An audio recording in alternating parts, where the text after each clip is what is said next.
Welcome to ABC campus. आज हम accounting for not for profit entities में एक प्रैक्टिस क्वेश्चन कर रहे हैं जिसका टाइटल है मोनार्क स्पोर्ट्स क्लब। तो क्वेश्चन का डाटा है कि the monarch sports club has the following summary of its cash book for the year ended 30 जून 2015। तो इसमें हमें ओपनिंग बैंक बैलेंस, उसके बाद रिसीट्स दी हुई हैं। रिसीट्स में सब्सक्रिप्शन, लाइफ मेंबरशिप फ़ी, कंपटीशन रिसीट और फिर एंट्रेंस फ़ी जो है ये नीचे आएगी। इसमें कुछ करेक्शंस हैं तो वो क्वेश्चन की मैं आपको नोट करवा देता हूँ।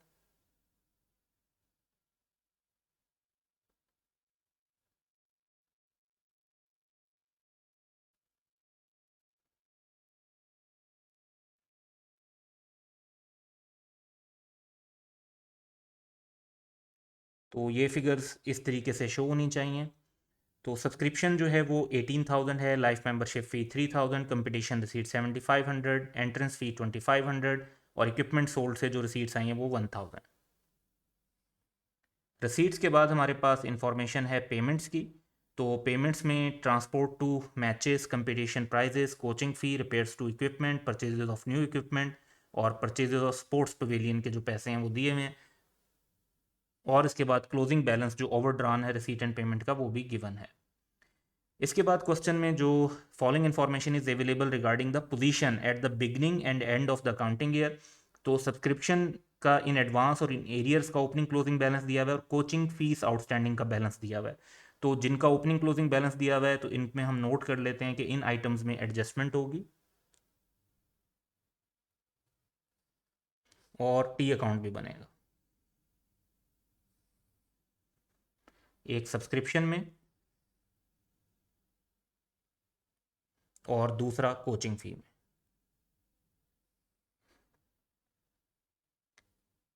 इसके बाद है कि of the subscription outstanding at the beginning of the year only half were eventually receive. तो ये जो इन्फॉर्मेशन है ये बेसिकली ये बैड डेट से रिलेटेड है कि हाफ रिसीव हुए हैं इवेंचुअली, बाकी हाफ रिसीव नहीं हो सकते, तो उसको बैड डेट रिकग्नाइज कर देंगे। फिर है equipment sold during the year had a net book value of 1200 at 1 July 2014। अच्छा, अब इसका मतलब है कि जो इक्विपमेंट सोल्ड है इससे रिलेटेड भी एडजस्टमेंट गिवन है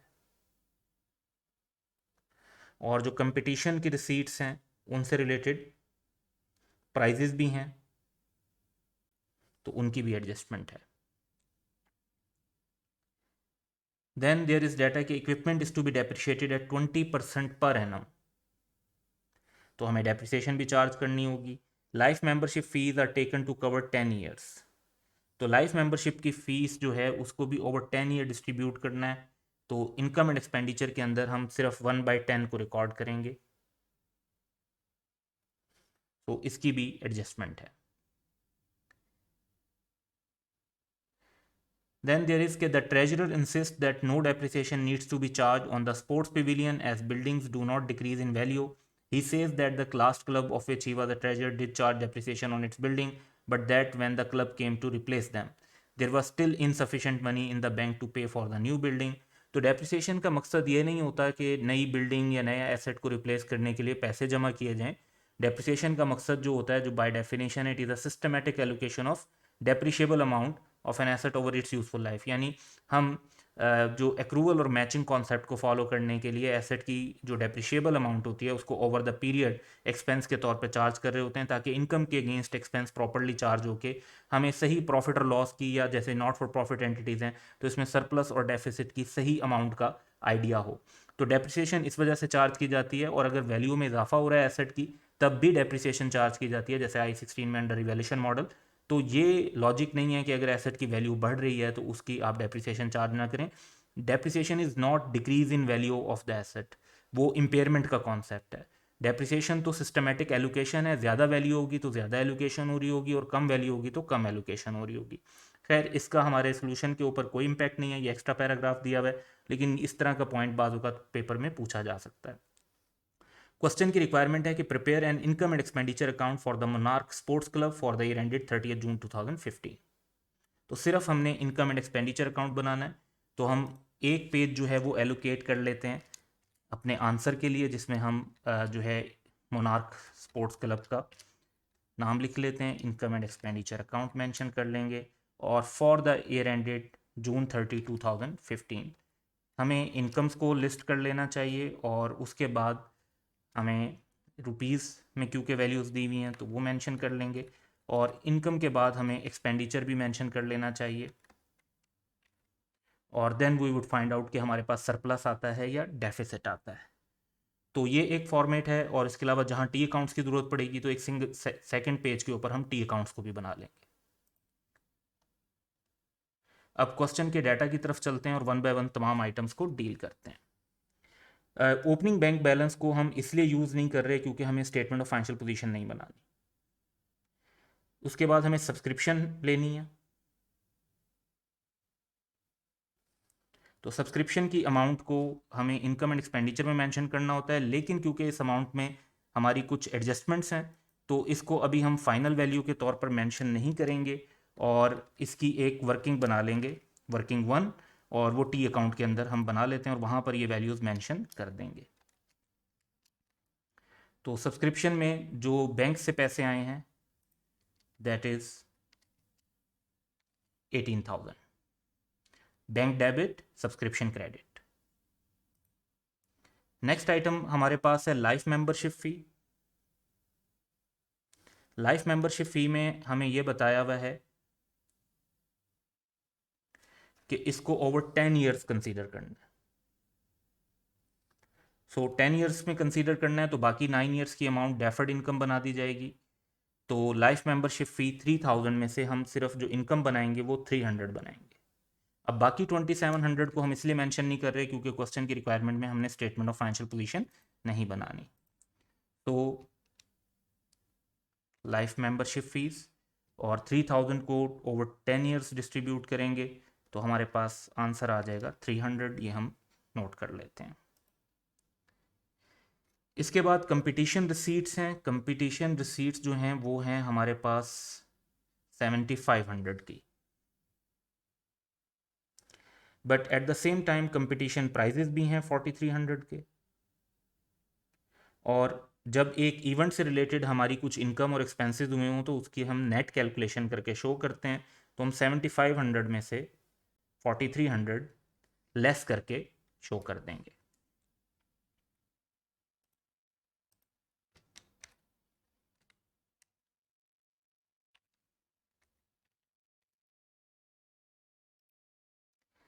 then we have entrance fee. Entrance fee में कोई एडजस्टमेंट नहीं है, तो ये 2500 की अमाउंट हम एज इट इज़ इनकम बना लेते हैं।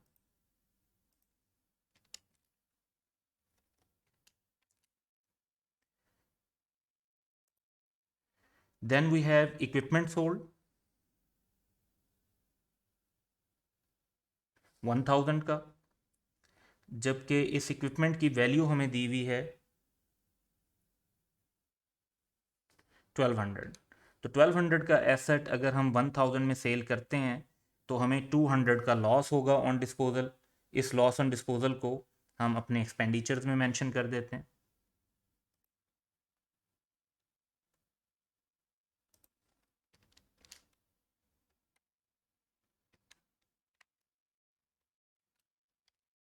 $200 का लॉस। तो हमारी रिसीट्स जो थी उनसे रिलेटेड तमाम आइटम रिकॉर्ड हो गए। अब पेमेंट्स की तरफ आते हैं और पेमेंट से रिलेटेड आइटम्स को रिकॉर्ड करते हैं। तो ट्रांसपोर्ट टू मैचेस हैं 3700 की, इनको हम एक्सपेंडिचर में मेंशन कर लेंगे।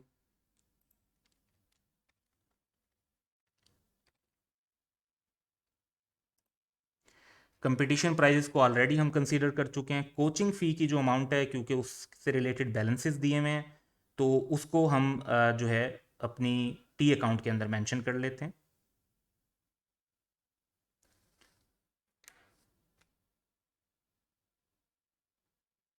$2100।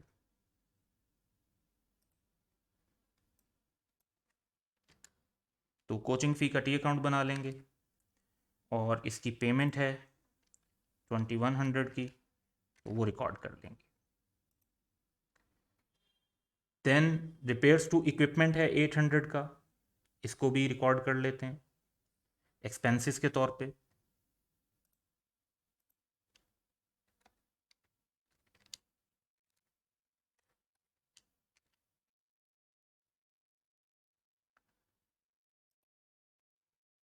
Then we have purchase of new equipment and purchase of sports pavilion. तो इनकी जो है डेप्रिसिएशन तो चार्ज करेंगे, but as such in amounts को लेने की ज़रूरत नहीं है, क्योंकि हम स्टेटमेंट ऑफ फाइनेंशियल पोजीशन इस क्वेश्चन में नहीं बना रहे। इसी तरह क्लोजिंग बैलेंस ऑफ बैंक भी स्टेटमेंट ऑफ फाइनेंशियल पोजीशन में शो होगा, जो कि इस क्वेश्चन में रिक्वायरमेंट का हिस्सा नहीं है। अब हम सब्सक्रिप्शन और कोचिंग फ़ी की तरफ चलते हैं। तो पहले सब्सक्रिप्शन में देखते हैं कि ओपनिंग एंड क्लोजिंग एडवांस भी दिया हुआ है, और ओपनिंग एंड क्लोजिंग एरियर्स यानी जो हमारी एसेट है, जो रिसीवेबल सब्सक्रिप्शन है, वो भी दी हुई है। सो इन दोनों इंफॉर्मेशन को हम इसके टी अकाउंट में इनकॉर्पोरेट कर लेते हैं। पहले एडवांस को नोट कर लेंगे, ओपनिंग 1100 एंड क्लोजिंग 900। फिर रिसीवेबल की अमाउंट है, तो ओपनिंग गिवन है 200 एंड क्लोजिंग गिवन है 300। देन वी हैव कोचिंग फ़ी। तो कोचिंग फ़ी से रिलेटेड आउटस्टैंडिंग है, यानी पेएबल अमाउंट ओपनिंग क्लोजिंग दिया हुआ है। वैसे तो इनका स्टेटमेंट ऑफ फाइनेंशियल पोजीशन में इफेक्ट भी है, लेकिन वो क्वेश्चन की रिक्वायरमेंट नहीं है। तो कोचिंग फ़ी की ओपनिंग लाइबिलिटी भी रिकॉर्ड कर लेते हैं, which is basically brought down payable, और उसके बाद कैरी डाउन ऑफ पेएबल। तो क्वेश्चन में मज़ीद डाटा की तरफ चलते हैं। तो फिर पॉइंट ये बताया हुआ है कि जो सब्सक्रिप्शंस हैं उनमें से 1/2, जो ओनली हाफ जो हैं वो रिसीव हुई, और बाकी हाफ को जो है बैड डेट बनाना चाहिए। अब जो ओपनिंग पे थी तो उनका 1/2 बनता है 100। तो 100 का हमें बैड डेट रिकॉर्ड करना है, तो इसको हम अपने एक्सपेंसेस के अंदर भी रिकॉर्ड कर देंगे और सब्सक्रिप्शन के अकाउंट के अंदर भी इसको इनकॉर्पोरेट कर देंगे। इसके बाद हमें बताया हुआ है कि इक्विपमेंट की नेट बुक वैल्यू हमने कैसे ली, और इक्विपमेंट को फिर 20%, वो नेट बुक वैल्यू पे तो लॉस हम ऑलरेडी कैलकुलेट कर चुके हैं, डेप्रिसिएशन 20% पे चार्ज करनी है। तो हमारे पास जो एसेट्स हैं उसमें हम देखते हैं कि equipment is to be depreciated at 20% per annum. तो स्पोर्ट्स पेविलियन जो है उसकी डेप्रिसिएशन का कोई डाटा गिवन नहीं है क्वेश्चन के अंदर कि उसको किस बेसिस पर डेप्रिशिएट करना है। तो ये एक जो है गलत ट्रीटमेंट होगी कि हम इसकी डेप्रिसिएशन चार्ज ना करें, लेकिन क्वेश्चन के अंदर कोई ऐसा डाटा भी नहीं दिया हुआ जिसकी बेस पर हम इसकी डेप्रिसिएशन चार्ज कर सकें। तो हम सिर्फ इक्विपमेंट की डेप्रिसिएशन चार्ज कर सकते हैं, और वो हम 20% की बेसिस पे चार्ज कर देंगे। यहाँ पर हमें इसका आंसर अपनी डिस्कशन में बताना चाहिए कि इसकी डेप्रिसिएशन चार्ज करनी चाहिए, जो कि उन्होंने चार्ज नहीं की हुई। तो हम जो इक्विपमेंट की डेप्रिसिएशन है वो चार्ज कर देंगे, दैट इज़ 20%। और इक्विपमेंट की वैल्यू जो है 4000 की हमें गिवन है।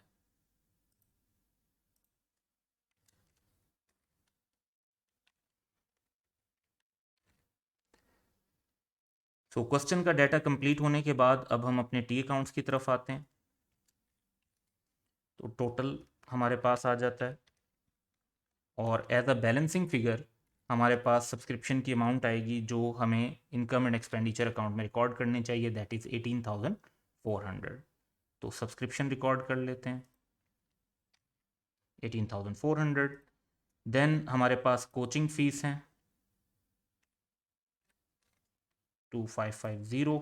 दूसरी साइड पर भी हम सेम टोटल मेंशन कर लेंगे, और एज अ बैलेंसिंग फिगर हमें इनकम एंड एक्सपेंडिचर में जो अमाउंट जानी चाहिए 2400 की वो पता चल जाती है। तो इस कोचिंग फ़ी को हम एक्सपेंस बना लेंगे।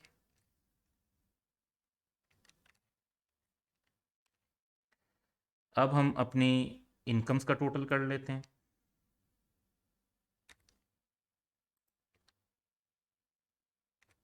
$24,400।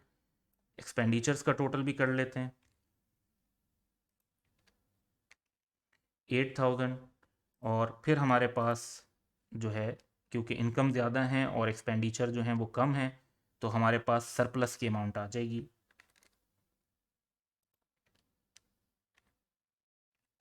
16,400।